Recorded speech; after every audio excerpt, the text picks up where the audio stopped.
GIIKARO kia hamwe gia kamiti ya bunge na area ya senate UGIMA wa MWIRI gigutanyite gukinyaniria WUIGUANO wa kunina mugomo wa arigitani uria ukoretwo ugithie na mbere gwa thikũ 44 no itanya riri niriringire ihiga thutha wa anyiti itemi aria megutanyitwo kwaga gwikinyia giikaro-ini giki undu uria ucungiriirie marakara kuma kuri maseneta. The Council of Governors, including even the chair of health of the Council of Governors, who is not here, must be summoned to be able to come here and give the way forward. A matter cannot come to this house and we continue playing politics on it.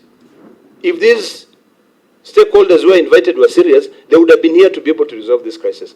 The same Council of Governors will come to us and seek for further addition of revenue. They'll come for us asking for budget. And at the moment when we want to discuss issue, they are claiming superiority.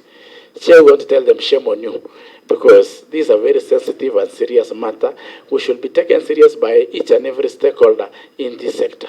Hamwe na aria mangathirie gwikinyia giikaro-ini giki ni Minista wa Ugima wa Mwiri NAKHUMICHA, ARUNAWE NJUGUNA ndungu wa KIGINA, Moses KURIA wa URUTI wira wa MWINGI na Susan Bore wa Labour, undu umwe na muikariri giti wa KANJU ya magavana Anne Iguru na muikariri giti wa kamiti ya URUTI wira MWINGI Anthony Mushiri na Lynn Megichwa wa SLC. I am especially offended because as a young man and a senator of Nairobi, Fridays are not my favorite days to come to work. But I am here, Honorable Chair.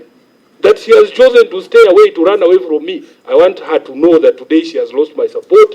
If she sees me on the Senate saying we need to stop even debate on that division of revenue, let them come to the Senate.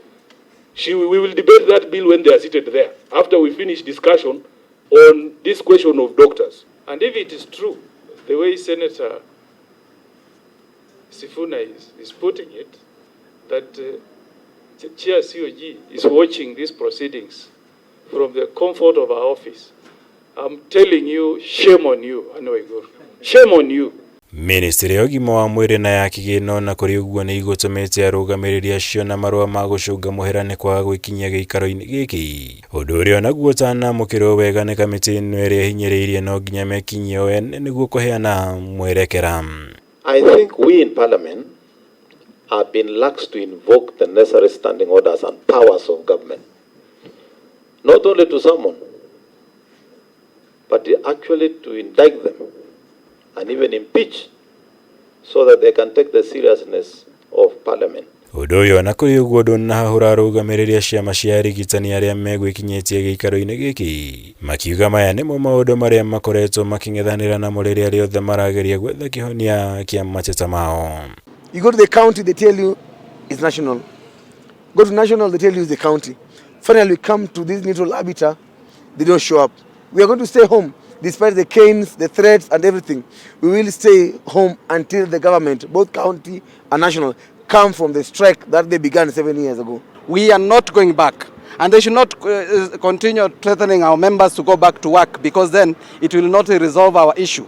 Let them stop postponing the problem, because then it is worsening and it's not going to ease. Kumana no kamiti ino kinyaneirie gwatha othe aria matanekinyia giikaro-ini giki gugekinyia tariki 2 kiumia giukite guku Akenya magitigwo na mwihoko wa kihonia kia mugomo uyu kuonekana ihenya niguo kumehereria kigiriko.